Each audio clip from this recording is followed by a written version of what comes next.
Well, it's really a great pleasure to have Dave Weiss here today.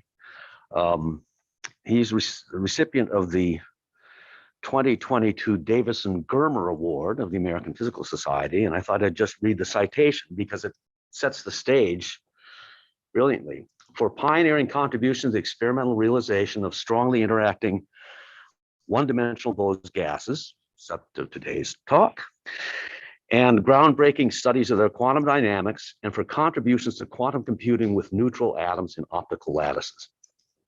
I particularly remember a paper, I guess about 13 years old now, where Dave and his collaborators demonstrated imaging within a cubic lattice of ultra-cold atoms and showing that the stability of the lattice under various conditions. I've used those figures many times in introductory talks. Dave was educated at Amherst College, after which he went to University of Cambridge on a Churchill scholarship. He returned to the States and got a PhD at Stanford under the supervision of Steve Chu in 1993. I think some of us remember that era as one of just incredible excitement in the field, with BEC coming along following year. And he then did a postdoc with Serge Haroche, returned to the United States to the University of California at Berkeley, and about 20 years ago came to Penn State, where he set up, well, as you can see, a number of very innovative experiments. I think he's one of the leaders in the field, and it's a great pleasure to have him here to tell us about his work today.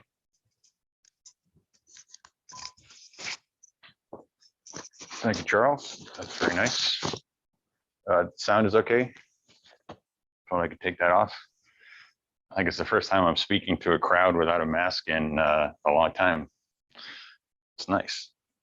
So yeah, today I'm going to talk about the 1D Bose gas experiments, particularly dynamical experiments. I just note, in my group, we also have an experiment to make try to make a neutron atom quantum computing in a 3D lattice, and then a series of precision measurements, including an EDM search in a couple of long 1D lattices. The people who did the work here are Yuan Le, who's running the experiment now, and recently grad students who've just graduated in the last couple of years, Neil Mulvaney and Josh Wilson, and Junggi Lee has just joined that team. Theory collaboration is with Marcos Rigol's group and his grad student, now postdoc, Yicheng Zhang, and with some collaboration with Jerome Dubai. And that is the people who are currently there in the lab, who I mostly just mentioned, and their names are there. So the dynamics of many-body quantum systems are typically hard to calculate. I mean, it's a lot of things are understood about the equilibrium states of a many-body system, but once you start doing dynamics, there are limited tools. For systems that are nearly integrable, and I'll explain what I mean by nearly integrable as the talk goes along, there is a reasonably new theory called Generalized Hydrodynamics, which allows you to do calculations with pretty large precision, assuming a few simple approximations. And they're also, if there's mean field dynamics are often possible, and it's possible to do calculations when you're in the infinitely strong coupling limit, but generally from intermediate coupling regimes, this is the first theory that allows you to actually study quantitatively what's going on, predict what's going on. But it's new theory. It hasn't really been tested much except for the work that I'll be showing you. So what I'll do is I'll start off giving you the necessary background about how we make 1D gases, what fermentation means in a 1D gases, and the Lieb-Lininger model, which is the many-body Hamiltonian that governs this system. I'll explain what rapidities are, and then I'll explain the theory of generalized hydrodynamics very briefly. And then I'll show you how we measure momentum and rapidities, and the first measurement of rapidities was something which is called dynamical formulation. I'll explain that. And then I'll show you how we test GHD. And then because we are perverse in that way, and also there's extra things that one can learn, we then show how to break generalized hydrodynamics so it doesn't apply.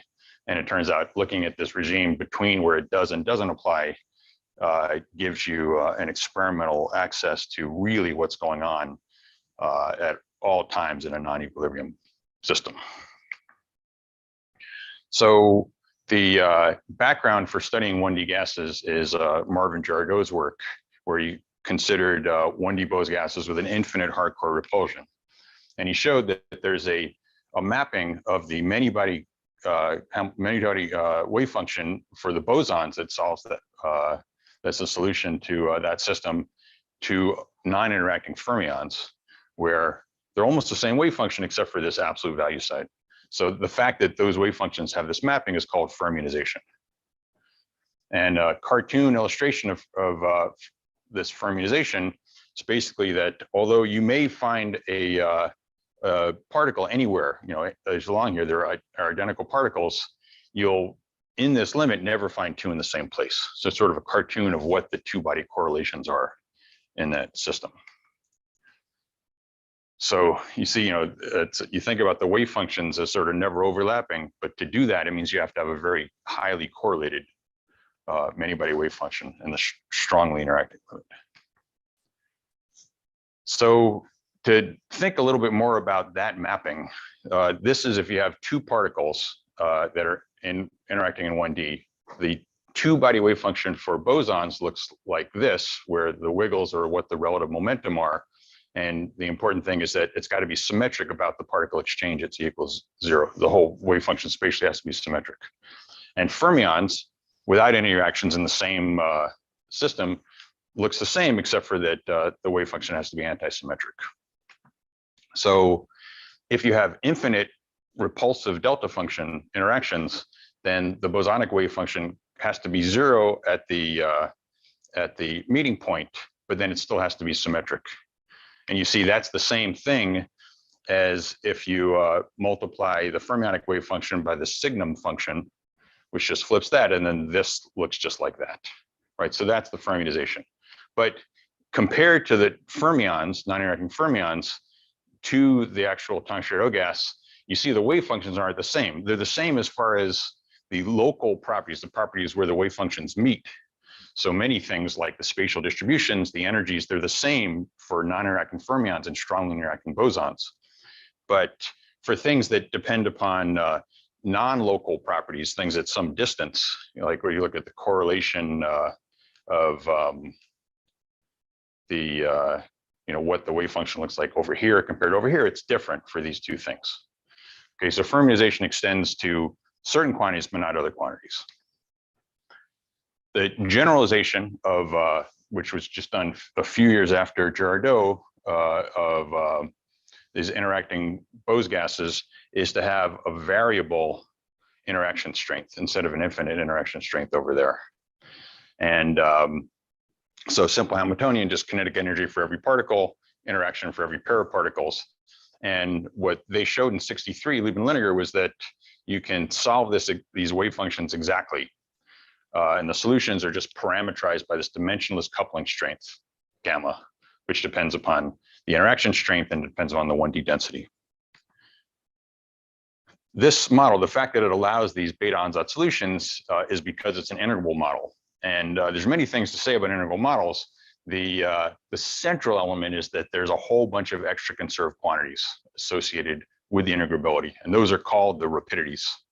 This model. So the set of conserved quantities, the rapidities, you can calculate the wave functions and all the local properties. The non-local properties, like the momentum, are actually very tricky to calculate. But anyway, but that's true. Therefore, not just in the Girardot limit, it's true at every gamma. Dave, could I interject a question here? Please. Okay, so you've told us that one of the key differences between the fermionized Bose gas and the actual Fermi gas is the idea that locally they look the same, but if you look more globally, that's not the case. Now, the way I've had it explained to me by people like Girardeau, is that the difference is that the squares of the wave functions are the same, but the wave function itself isn't the same. That's Now, right. Doesn't sound like exactly the same thing. So could you say a little bit more about it? Oh, I mean, okay. I mean, I think it is, you know, I would. That's what I'm hoping for. Yes, yes. Yeah, That you're I would saying totally it's the accept same that thing. as an alternative explanation of what it is. I mean, it's just that for the two particles, this is the two-body wave function for the fermions. This is what it is for the bosons with infinite interactions, which is to say they are clearly different wave functions. Right. Right. But if you do a measurement which depends upon the wave function squared, there's no difference between these two things. Right. But when I look at those things, it looks like the place where there's going to be a difference is right in close, which is sort of the opposite of what you said. No, right in close, which is right at the point of overlap. That's where it's going to look the same. I mean, that is the well. Yeah, you have to look at the corners of this map rather than the bottom row alone, because that's. Yeah, I mean, so the thing is, if you were to consider the momentum over here, you know, the momentum is a non-local thing, whereas, you know, it's what does the wave function look like? How does it change over some distance? And that's different between these two things. Yeah. Right. So, you know, a different number of wiggles between the same two spatial points over here than over here.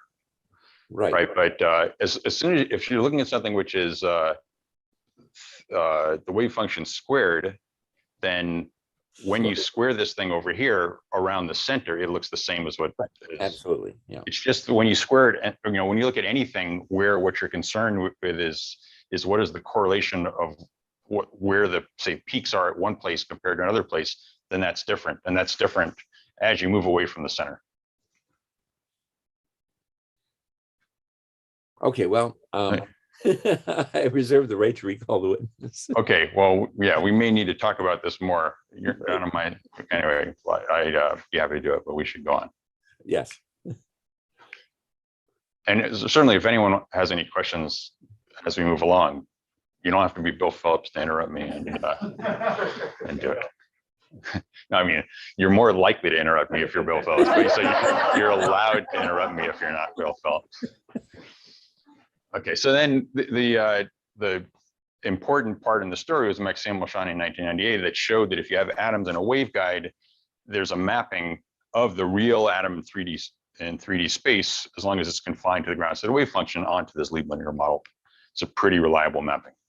And then if you want to understand the solutions all across the board, you can think about the, I already showed you this cartoon picture of the Tanchard gas where gamma is much greater than 1, where it's the kinetic energy of these particles avoiding each other, which dominates the energy.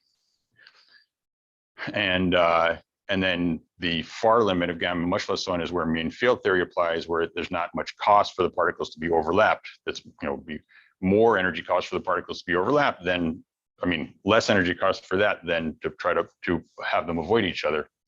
And that's sort of what the range of cartoon figures look like. And this is the limit of the bosons being fermionized here, right? The Tanchard limit.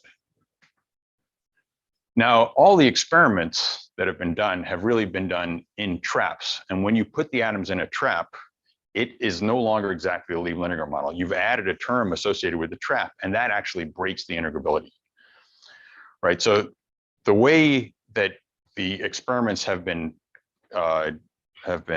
analyzed and thought about is using the local density approximation, because even though this does lift the integrability, having the trap, it does it really pretty slightly. And I'll within a couple slides, you'll see what I mean by slightly over there. But the point is that, the point is that look at any given point there, the effect of the trap is sufficiently small that you can just say, I'll solve this small part of the gas using this approximation that that's a uniform density, and then I can solve it with the Lieb linear model there. And this is just an example from a long ago paper where we showed the equilibrium properties, you show the G2, which shows you something about the wave function overlap, and there's no free parameters, and the theory looks just like the experiment. It's really just validating, it's an exact theory, so it's validating the reliability of the experiment to do this theory. And that's one of many 1D gas experiments that have looked at equilibrium properties at my lab and in many other labs.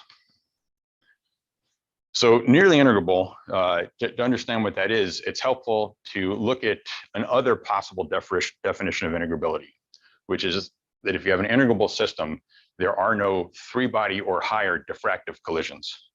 Diffractive collision would be that 3 momenta come in and a different set of 3 momenta come out. If it's non-diffractive, you have 3 momenta come in, it's the same 3 momenta that come out, right? And that is the feature of integrability, which is to say that and you can sort of see why that's going to mean things like it's hard for such a system to thermalize, is because you can't change the distribution of momenta through any kind of collision that you have. Now, if you have if you lift the integrability, and that's not true, you might possibly be able to have a 3-body diffractive collision. But if it's nearly integrable, that's because what you're saying there is that the rate of these diffractive 3-body collisions is small compared to all the other timescales in the problem. Okay, so it may not be strictly integrable, but the thing which would lift the integrability, which is these collisions, happens at a slow enough rate that you can ignore them while you're doing the experiment. So you can see why then the trap really doesn't make much difference, because if you look very locally where these collisions are occurring, they don't see much curvature of the trap underneath it. So it just looks like a 3-body collision in a fixed system. I mean, if you had a strong curvature over there, then this collision might look different. And that would lift the integrability stronger, because you'd actually have 3-body diffractive collisions due to the trap. But in none of these experiments is the trap particularly important for lifting the integrability. So, an example of that is this quantum Newton's cradle experiment, where you take the atoms out of equilibrium and you look for thousands of collisions and see no thermalization at all. Okay, so the distribution of rapidities, which I mentioned, are those conserved quantities. So there's one definition, which is true in this flat trap, that it's a set of conserved quantities in an integrable system. Another definition is that there's a momentum of quasi-particles in the interacting system, right? Which is to say, when you solve the Lieb-Liniger model, the solutions for these rapidities look like a bunch of momentum, look like a set of momenta for that system, and those momenta are the conserved quantities then.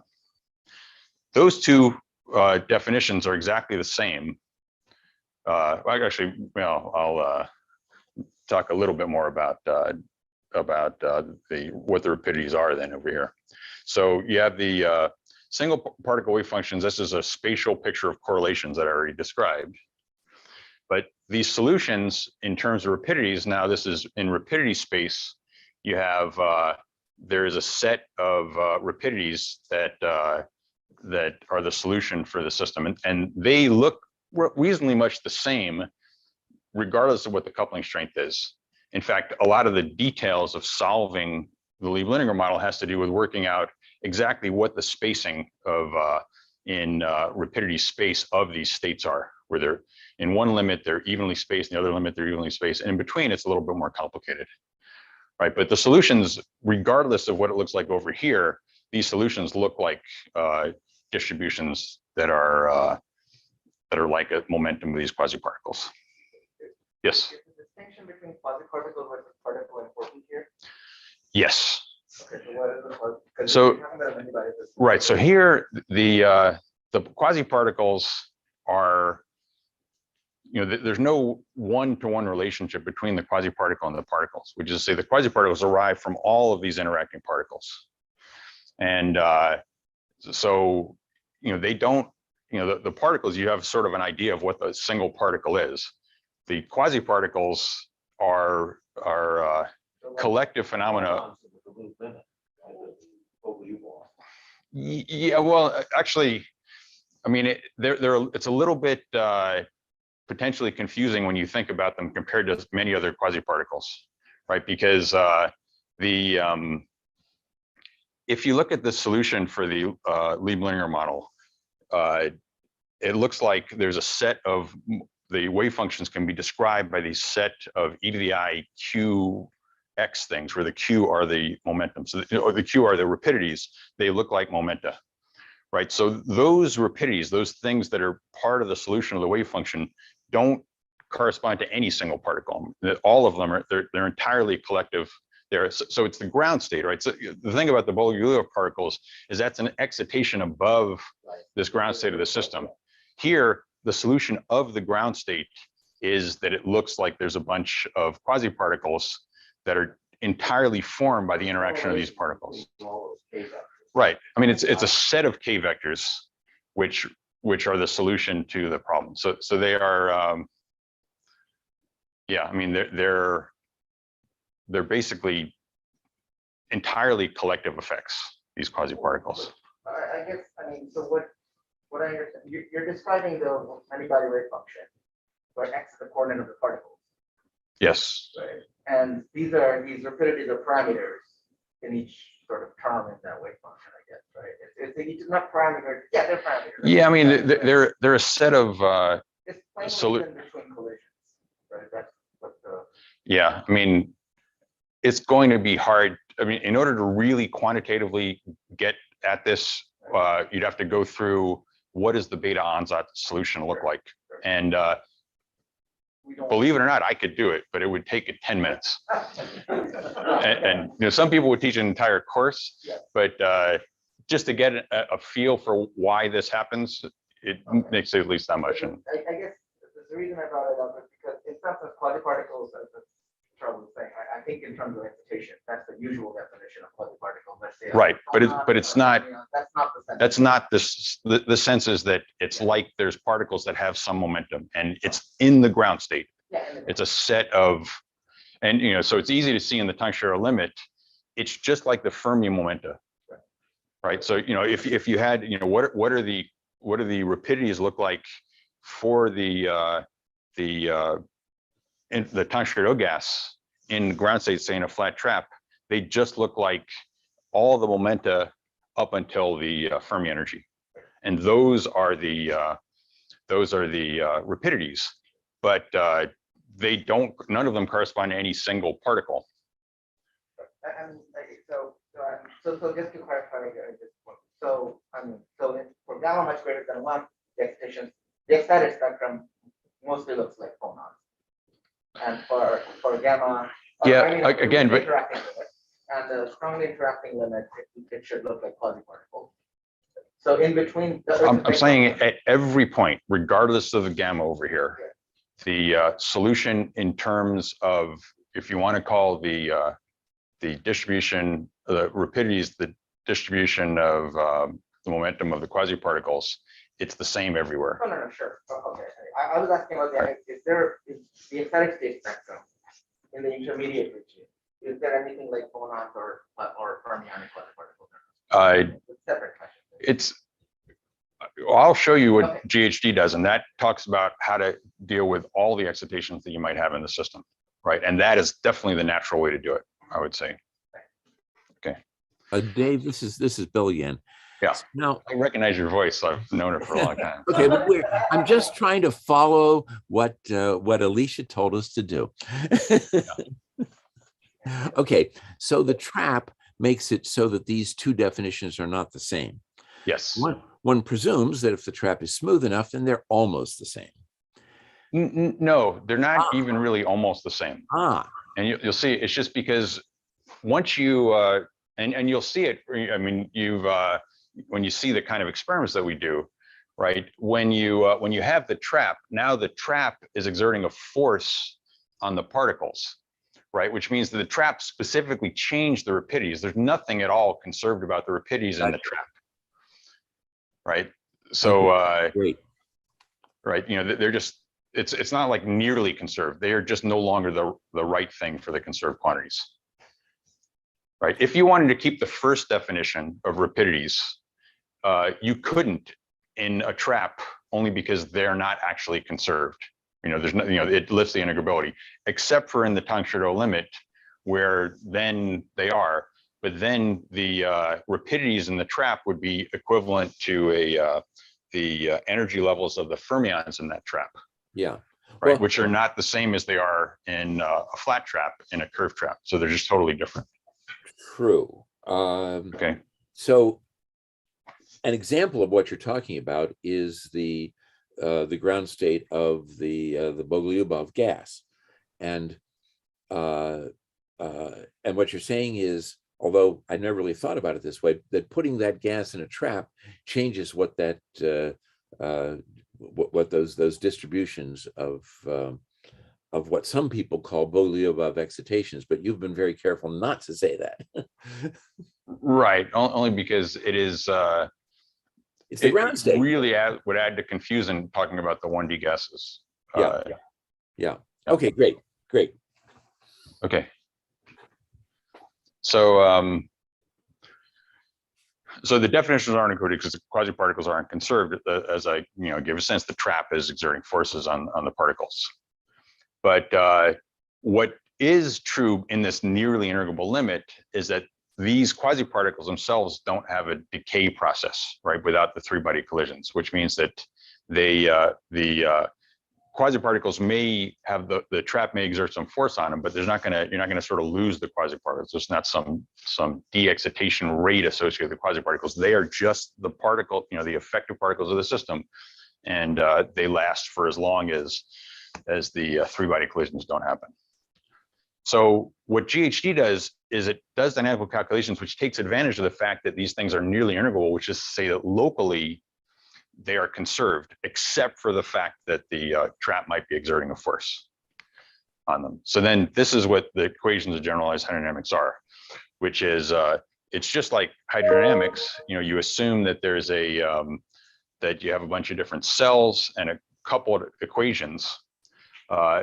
What's different is that there is the density is a function not just of position and time, it's also a function of the rapidities, right? So there's a rapidity distribution at every point in space, as well as a density, and then the things vary in time, and then so there's a whole other degree of freedom associated with this set of coupled equations, and then the real tricky thing, which I'm not going to go into more detail here, is how to keep track of what this effective velocity is for the particles within some group, where in order to extract and keep track of that effective velocity, you just have to be able to satisfy the local generalized Gibbs ensemble at each spatial point, which is to say you have to be in something which is like the local ground state of or the local equilibrated state within that one cell. All right, so the local GGA status, if the local GGA is satisfied and this hydrodynamic description is good, then this set of equations is enough to follow the dynamics of the system. Okay, so two assumptions: you can use it, do a continuum description, and that you've locally equilibrated to the only way that these integral systems can equilibrate to, which is to this local generalized Gibbs ensemble. The generalized Gibbs ensemble is just same as a Gibbs ensemble, but it includes the fact that there is this large set of conserved quantities, the rapidities, right? So with a constraint that those set of conserved quantities aren't changing, then there's a solution for what the sort of modified thermodynamics is at that site. Yes. It sounds like you're saying that on the one scale of whole track, the conserved quantities do change, but on some much smaller. So it's not that the conserved quantities. I mean, even on a smaller length scale, the conserved quantities are going to change, because there's this term over here, which is due to the gradient of U, which is the force there. So they will change, but the point is that they can only change in a way that, to except for that extra force acting on them, they don't change because they don't have any other way for the rapidities to change, right? So the rapidities are conserved other than by the action of the trap, right? They're conserved in all the interactions of the particles among themselves, right? Which is really the power of this thing, which is why it's possible to say, how do we use the fact that it's integrable in order to solve this thing, it's noticing that even though the rapidities are going to change, they will only change for that reason. They won't change because the particles are colliding among themselves. And that's really the critical thing there. So that thing where I might expect a collision integral is a coupling of track slope to density gradients. Is a couple of what? Is it coupling with the track slope? Yeah, to density variations in rotation right. instead of collision. Yeah, I mean, it's just that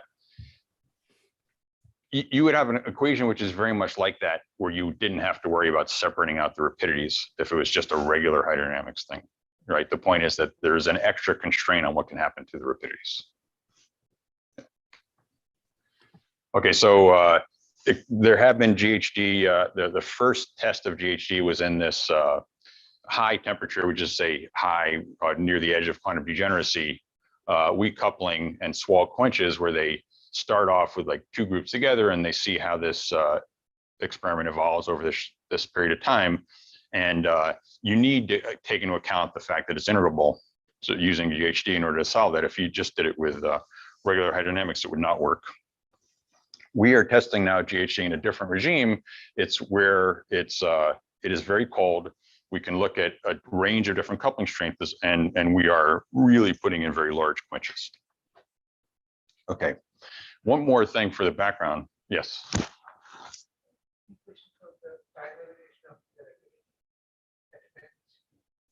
Well, the rapidities change. The rapidities will change if you look at those hydrodynamic equations, the GHD equations, the rapidities can still change because there's this the term to the right will change the rapidities. It's just that at every point you still have to, you know, the thing which is added in there is that you still have to locally satisfy the generalized Gibbs ensemble. So, I mean, if you want to, there's a gradient of the density with respect to rapidities.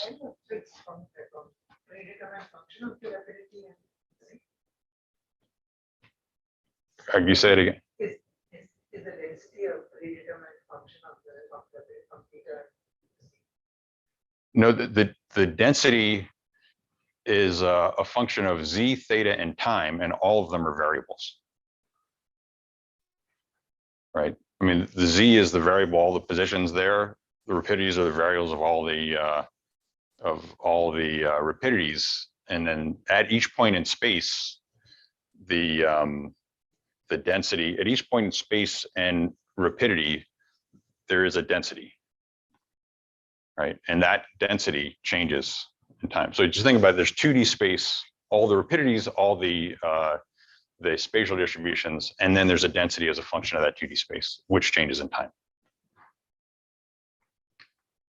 Okay. So yeah, the last bit of background, and I may take a little bit more time. Often happens, I guess, with a lot of good questions. So if you take atoms that are initially in a trap, and then you put them into a flat potential, from that point on, the rapidities are conserved, right? Once you no longer have a trap there.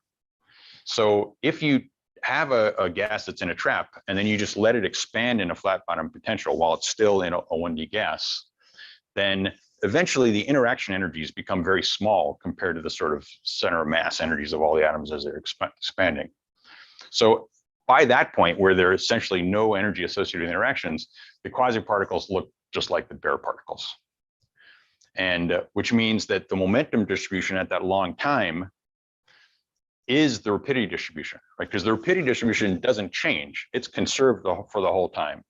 And then in the asymptotic limit, the thing that you're measuring is the momentum of the particles, and they look just like the quasi-particles for a long time. So therefore, if you expand in 1D in a flat trap, the asymptotic momentum distribution is exactly the rapidity distribution, which is kind of a powerful thing, right? The idea that this sort of bookkeeping technique or bookkeeping way to keep track of what's happening in a gas, where you say, well, how do you actually measure what these rapidities are? You can, as long as you do this transformation. And so if you look at the momentum distribution of the tungsten Ardo gas and the Fermi gas, which is different initially within the trap, and you do this expansion, they evolve into exactly the same as each other. So that's dynamical fermiization, right? Which is to say that this other aspect of the bosonic wave function looks fermionic in the long run. Dave, And yes, this makes me think of Castandum. Is there some relationship? makes you think of what? Castandum. Castan.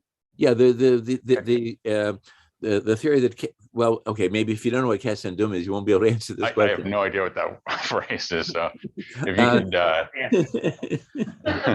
okay, I'm told on good authority the answer is no. Okay. Okay. So so now we'll move to the experiment, which is experiment many of you are familiar with. We have a 2D lattice made with large waste lattice beams, which gives us this bundle of tubes. We cap those lattices off with a cross dipole trap so that the lattice is blue detuned. The cross dipole trap is red detuned, so that traps them axially. And we can independently, therefore, change the trapping in the axial direction and change what's going on within the tubes. Typically, we're using a few 100,000 atoms spread out over therefore 10,000 or 1,000 tubes. It's 1D because we start with the BEC, we're in the, we turn on the trap and end up in the vibrational ground state, and there's not enough energy to excite out of the vibrational ground state. And we make the lattice deep enough that there's negligible tunneling on the time scale of the experiment. So to measure, to do the dynamical fermiization measurement, we turn on the lattice around this BEC, and then we turn off the axial trap and leave just enough of it on to make it so that the anti-trap associated with the blue detuned lattice is canceled. So then we let the atoms evolve in this flat trap for some t evolution. And then at some time t evolution, we measure the momentum distribution, which I'll explain in the next slide, and then we can compare that to theory. So here, this is looking edge on just 4 of the tubes. Atoms are initially confined to about 50 nanometers. We rapidly shut them off, and then the atoms expand rapidly transversely. And that pretty effectively shuts off all the axial evolution of the wave functions, right? Because you've spread them out to such a large degree. And you know, it's a factor of 20, but it's actually, you know, not even 5% kind of evolution. It's really very little evolution that happens past that point. Okay, so what that would look like here is if we start off at t evolution as 0, the 1D distribution is this direction, up and down here. The reason the clouds look so wide is that we've shut off the transverse trapping and they're very rapidly spreading out transversely. But then if you don't during that shut off until later in the 1D evolution, then you get this thing, which obviously has a wider width. And here it's the same total time of flight from the beginning to the end. It's just that the atoms have undergone this dynamical fermiization between this point and this point. So what that looks like in terms of, you know, in terms of the distribution that I'm showing are the integrated distribution of the momentum distribution in this direction at the end of the time of flight. And you see, this is the set of experiments. You start off with something which is pretty narrow and peaked up, and it ends with a thing which is more of humped up, asymptotes to about that shape over there. And that's the exact theory, including everything else that's going on in the experiment. And you see they agree pretty well, except for right at the beginning time where we may not have exactly the zero temperature thing right. But through much of the time, it's really very good agreement. This is what it is. Just direct comparison to each of those curves. You see by the time the thing is dynamically fermiized, the theory and the experiment are really just the same thing. And if you look further and analyze this in a few ways, you see that if you do the analysis of what the momentum distribution of a non-interacting Fermi gas would be, it is very close to what we actually measure in the experiment. Right, even though, you know, that experiment was comparing to a theory which isn't exactly that. It's, you know, it's the real theory and the time shadow limit. But they are the same. So we're saying we are measuring the distribution of rapidities. And when I'll show you distribution of rapidity measurements at a later time, they're all at least as good as this. I mean, this is sort of like the worst case scenario for being able to do it for long enough. And it's like, but it's always better than this, which is pretty good. Okay, so that is sort of the equilibrium distribution. And the first, the kind of experiment that we do to look for dynamics is based upon this theory work from 2005, where Minguzzi and Gangart showed that if you start off with atoms in a trap and then change the depth of the trap suddenly, then the momentum distribution, and this is only done in the hardcore limit because that's the only place you can do that dynamical theory, or used to be able to. And it goes from this bosonic peak thing to, after a short time, it becomes a fermionic shape. And then eventually, by the time it gets to the turning point, it's again a bosonic shape, just of a different width. And then if it's purely integrable, it'll just repeat itself over there, right? So what we actually do in the experiment is the opposite for technical reasons. We start off with a shallow trap and we make the trap much larger. And then you get the same, you expect to get the same oscillation from bosonic to fermionic to bosonic in shape. What the experiment looks like here is in blue, where this is the full width half maximum of the momentum width as a function of time. And this is the theory in the Tongue-Schiaro gas, although noting that we don't have a Tongue-Schiaro gas, which is why the theory is not quite right. And that's with a 10 times quench. And if you actually look at the shapes of these things, the shape does go from bosonic to fermionic to bosonic to fermionic, and then it just repeats itself, bosonic, fermionic there. If you look at it, for what, it's not visible from this width, this is bosonic, that's fermionic, and this is where this intermediate bounce is bosonic, et cetera. And it just repeats itself as you go through it. Okay, so qualitatively, even though this intermediate coupling, it looks like the Tongue-Schiaro gas theory, but quantitatively, it's not, because quantitatively, we don't have the methods for doing, in fact, we still don't have methods for doing the momentum dynamics at this intermediate gamma, but we can do generalized hydrodynamics and look at the rapidity distribution. Okay, so for that, we do a 10 times quench. This is now starting from a somewhat lower gamma, where here we're measuring the rapidities. So the red is the rapidity distribution, and this is a function of time. And then the blue is GHD theory underneath that, right? Which is to say that GHD describes those oscillations quantitatively pretty good, pretty well.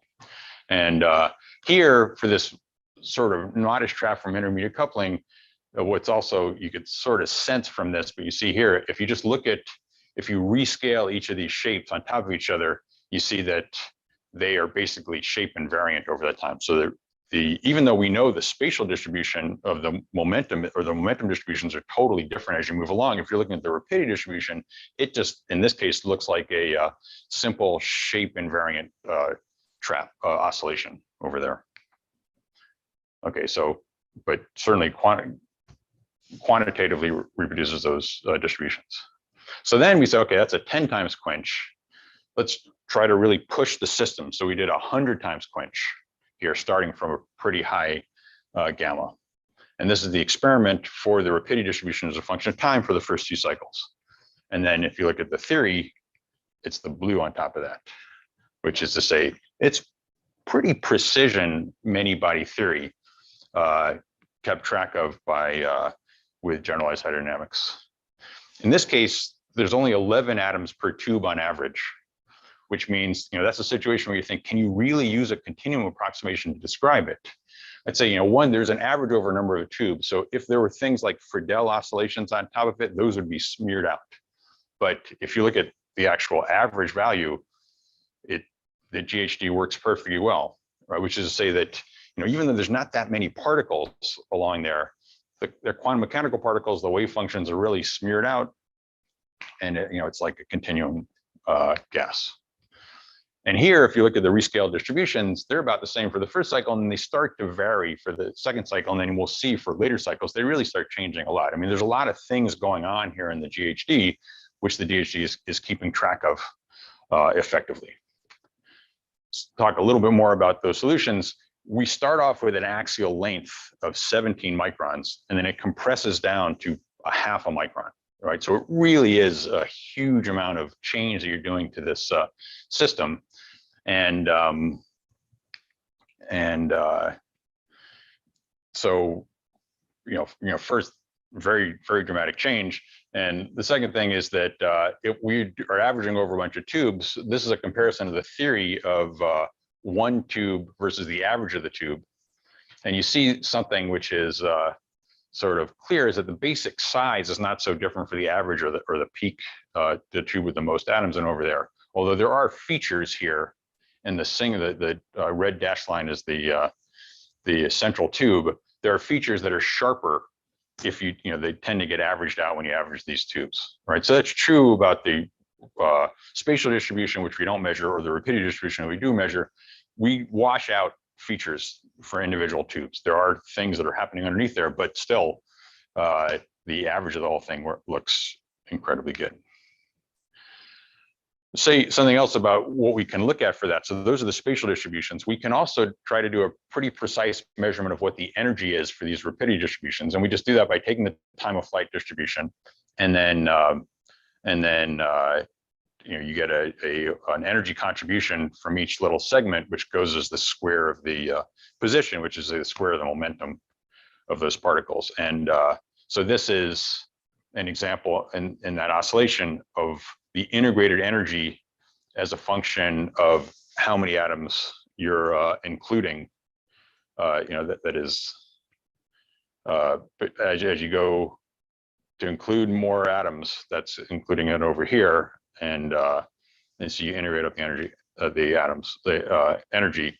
And this just gives you a sense that how well we can take care of the background, which is often a pretty tricky thing in these experiments, because over at the high momentum, those even very small numbers of atoms over there really disproportionately would add to the energy, but we can control the backgrounds well enough that they don't contribute. But we pass a certain point, we don't include that because there's no real atoms there, it's just noise.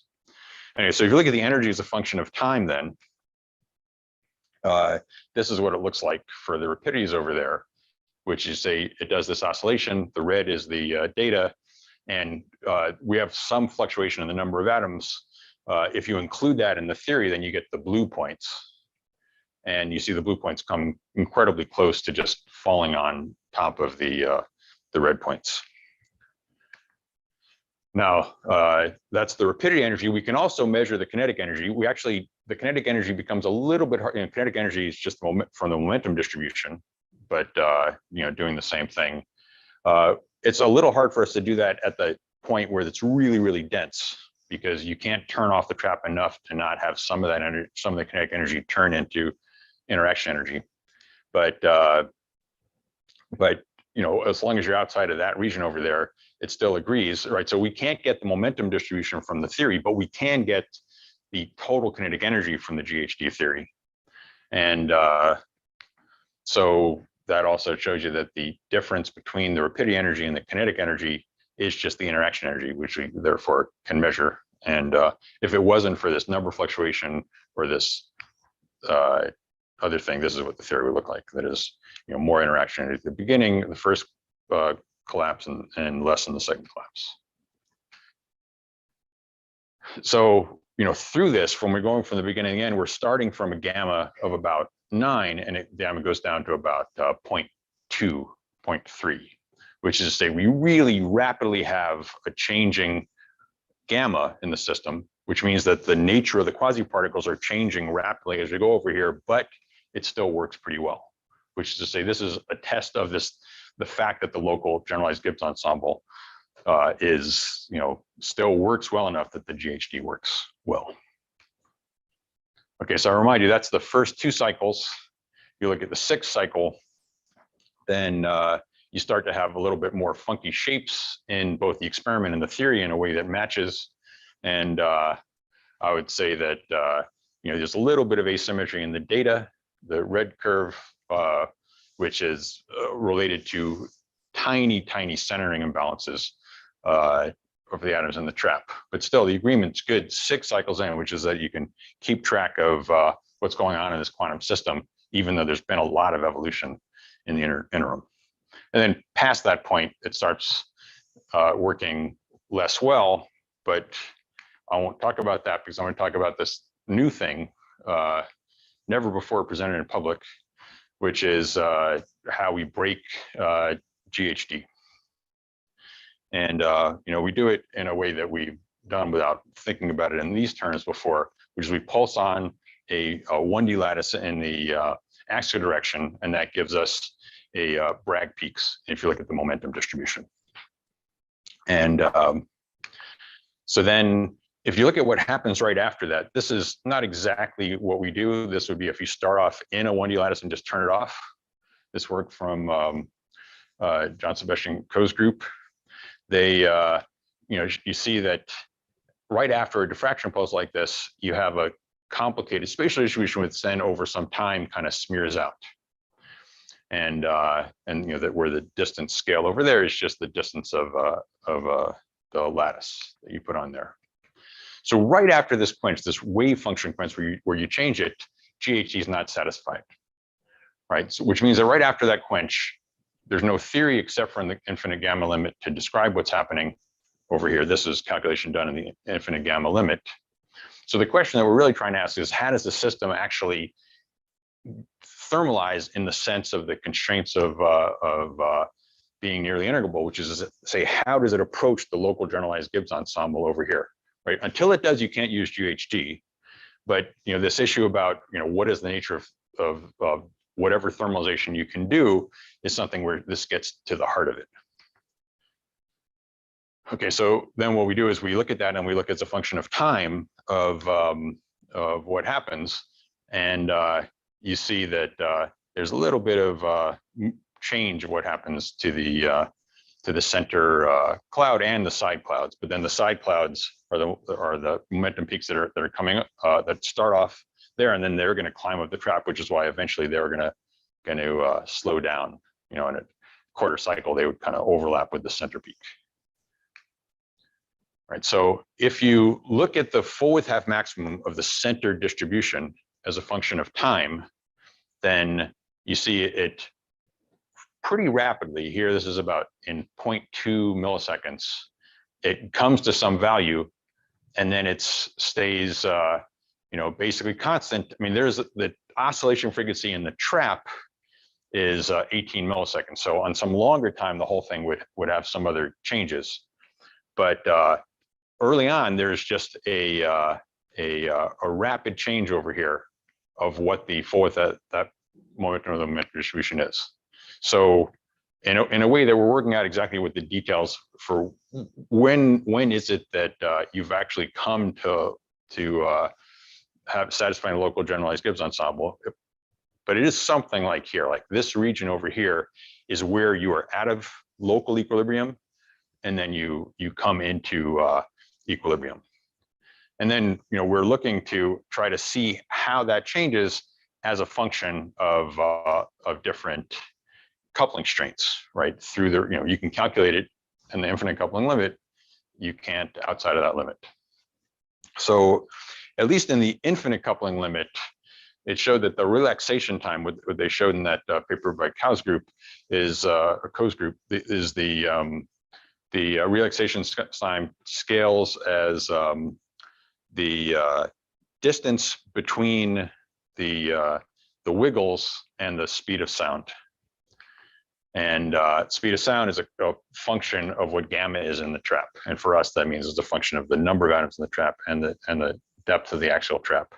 So this is a preliminary thing for using that full width half maximum, trying to extract some time constant from it as a function of the speed of sound. And you see it has this approximate rise that is associated with the speed of sound. Although it's a little bit of a fraught way to look at it, because it's looking at the full width half maximum, and the full width half maximum really does a bad job of telling about thermalization in a way which is may be a little surprising, and I'll explain in the next slide, and that sort of leaves off where we are. If I do this energy measurement now for these distributions over here, then I get this shape over here, right? So if you can see it here, and it rises up. This thing when it's 4.5, right around the center of this, that's where you're now picking up the kinetic energy of these side lobes, which is a lot of energy, right? And then if you want to look at just the energy of the center peak, it's a little bit hard because I don't know, hard time using this now. It's a little bit hard because I think I'm maybe losing battery on this. If you look at the curve there at between say 3 and 4, there's no obvious place to cut off, right? Because before you have something which tells you just what's the energy of the center peak, you've now started to include the energy of the side peaks, right? Which makes it a little bit complicated. And if you wanted to just say, where's the energy from the center peak? It turns out that if you go to about halfway between the center peak and the side peaks, that's only about half the energy in the center peak. So a huge amount of the energy for a bosonic distribution is sitting in the tails, right? Not a lot of particles there, but a lot of the energy in those tails. So what we do is we don't look at that place of the higher energy, and we just look at what's happening at the lower energy, which isn't all the kinetic energy. If you look at that, this is how the kinetic energy rises. But then we look in each of these little regions over here for we integrate up the energy just in that region. Then we can look at what that energy is as a function of time. And it looks like this. So as you go up, those are longer or higher momentum groups. And you see for the stuff which is within a 4½ maximum, which is the black curve at the bottom over there, there's really not a lot of change in the total energy at all. And you get a relatively slow rise in the total energy associated with the next largest group, which is just like between one 4½ maximum and another one, and like one more unit. But then if you look at the high energy part, where a lot of the energy is, it's extremely fast, right over here, compared to what was the 4½ maximum equilibration time around a little over 0.2. The actual energy change time is more like 0.05. It's super fast. So anyway, it shows you that if you're trying to keep track of what's happening within a gas and you're just using the 4½ maximum as a way to sort of keep track, you're doing a bad job of really keeping track of how the energy is being exchanged in the system. So that's what we're working on now, is how best to keep track of all this as a function of gamma. And the thing which is interesting to me about it is that we can say a lot of things about how energy is redistributed in the system, and it's a target for theory because it cannot be calculated at this point. And but that's where you want to be, I say, as an experiment, is just ahead of the theory. Okay, so in summary, we observe dynamical formulation and we can measure the rapidity distributions, and then we perform these large trap quenches, shown that the basic elements of GHD are satisfied because they agree extremely well experiment and GHD theory. And then we've broken the GG equilibration part of GHD, and it allows us to watch this approach to this local equilibration, something like pre-thermalization or maybe pre-thermalization, if you're familiar with those terms. There's this energy structure to how the equilibration happens, which we can actually measure.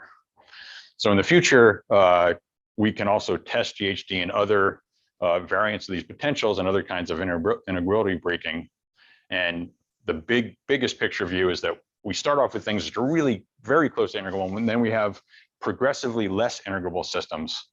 And then if you want to say what else is there, well, there's then more generic systems. So if you have a universal description that can describe the first and then the second very well, and then farther and farther in the second, maybe that can be a way to get a unified description of quantum many dynamics across all sorts of systems, including to generic non-integrable systems. We call that practical integrability. And that's what I have to say to you. Thank you for your attention.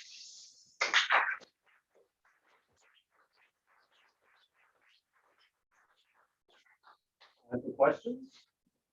Yes. For the generalized Gibbs ensemble, think of it as like an exponential of some observables multiplied by their associated chemical potential. So in this case, you're saying it's the many rapidity that are conserved. What do corresponding observables look like, and what are the corresponding chemical potentials? So the corresponding, I mean, I guess I don't really know how to answer about chemical potential in that context. I mean, presumably there's one chemical potential for the system in equilibrium, and then I don't know out of equilibrium if you can define that. But as far as what do the actual conserved quantities look like, what do the rapidities look like, the easiest way to think about them is as the momenta, some set of momenta, which is conserved, right? So I mean, I say momenta, the quasi-particles, you know, maybe, I mean, I think it's a helpful physical way to look at it, but the important thing is that they act like momenta, right? They look like these oscillations in the wave function that look like momenta, and they are the things that are conserved if you have no other forces acting on them. You know, they're conserved in interactions of them, right? So what they look like is, I mean, we measure them, right? They look like the momentum of some set of quasi-particles. And the important thing is the quasi-particles can change, but the rapidities can't change. If there's no other forces acting on it, the rapidities are going to be conserved, which is why we can measure them. That's why we can do this mapping of the rapidity distribution onto the momentum distribution, because the rapidity distributions don't change if you don't have a trap. So I don't know if I feel like I maybe didn't get some part of your No, I mean, that helps, question. I guess, when you talk about like generalized Gibbs ensemble, like in terms of the form, what does that state look like up to normalization, like exponential, you know, sum of different things, each of them being some conserved observables, Mhm. the chemical potential. So like in the case of the usual Gibbs ensemble, you have Hamiltonian, Right. conserved, it's not temperature, and then you have temperature and usual chemical potential times the number operator. Right. So I don't think there's anything fundamentally different about the chemical potential. The difference is that there are these extra lambda, which are the set of conserved quantities. And again, those are the rapidities. But I guess what is the factor that scales are in the exponential sort of associated chemical potential? I don't think I'm going to give an accurate enough answer to that question, so I'm just going to leave it all. I guess I fundamentally don't understand what your unless it's like a normalization factor or something. I'm not sure what you're really asking about, but No, it was So- the question about like what actually is the Gibbs ensemble in this case. I guess like what I'm trying to capture is what the form outcome you're seeing is. You say you give the conserved quantity, understand those are rapidity, but for each conserved quantity, you also say there's an associated chemical potential, and then the Gibbs ensemble is the exponential of the product chemical potential and the associated like conserved observable. And I was just trying to physically understand like what are the chemical potentials for each rapidity in this scenario. So maybe I'm kind of thinking the difference out here. I think there's going to be just some number set by the initial. yeah, I mean, what the rapidity distribution is depends upon the initial condition, or you know, once you stop making a change to the function, the change to the trapping. But yeah, I mean, because it just seems to me like it's really more bookkeeping and not getting at the essence of it, which is the set of conserved quantities. Perhaps we'll have time to talk about it. We can do it with a blackboard and. Yeah. Yeah. Yes. And what is the generalized hydrodynamics dating the last set of the Say it again. Could you repeat the question? I could repeat it if he repeats it. So in what ways does the generalized hydrodynamics theory date like? Okay, so the reason at the end the generalized hydrodynamics theory fails is that we start off Repeat the and question first. yeah. So before the answering. question is in what way or why does the generalized hydrodynamic theory fail at the beginning of the last set of things that I was talking about? And the answer is that we very suddenly put on this potential to give this Bragg diffraction pulse. And what that does is on a very short distance scale, imprint an oscillating phase on the wave function, which in a short time makes the density locally change. And I mean, it basically takes the wave function and just sticks it in a different wave function. The many-body wave function is a different many-body wave function. You know, that is out of this equilibrium, right? So then right after that, there is this local relaxation to the generalized Gibbs ensemble in some local area over there, right? So, you know, it fails because we specifically make it fail by changing the by mapping the wave function onto some different wave function. And that's to be compared to the other stuff that we talk about where GHD works so well, because there we were doing a trap quench, which means we suddenly change a trap, but then all the evolution has to do with the wave function itself evolving, the many-body wave function evolving in time, and it can evolve in time while continuously staying or satisfying the local GGE at every point in space and time. Okay, so you know it breaks because we make it break, right? It's like you start off with it and you say blam, now you have the wrong wave function. What are you going to do about it? Well, it's going to redistribute its energy in order to fix it. So, to go forward, do you think like adding terms that are higher derivatives of the potential would help, or that's something? I mean, so I say, you know, we break That GHD. question too? Okay, Could you sorry. repeat that question as well? So the question is, going forward, if we would it help to add extra terms to the trapping? Yeah. So, and the answer to that is no, but I feel like I'm maybe giving the wrong sense of GHD failing, right? GHD is an approximate theory. Okay, so when we make it fail, it says nothing about, oh, how good is GHD? It's saying GHD requires two things to be valid. And if they're not valid, then GHD is not going to be right. And we specifically make it so that one of those things is not valid, right? And therefore GHD is not right, but that's not a failure of GHD. That's just, we've broken it on purpose in order to see this equilibration, right? So it's not like we want to do something in order to make it work again. It will work by itself if it's had a little bit of time for the particles to interact and evolve, and it does it pretty quickly.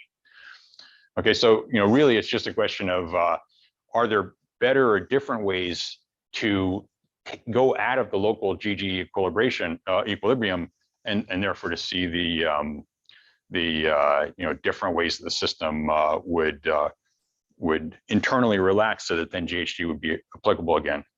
Now, my general answer to that is that I think that what we're doing here may be a pretty good stand-in for almost anything that you do, right? I'm not sure that it's so important how you locally make it so the wave functions don't satisfy the local GGE.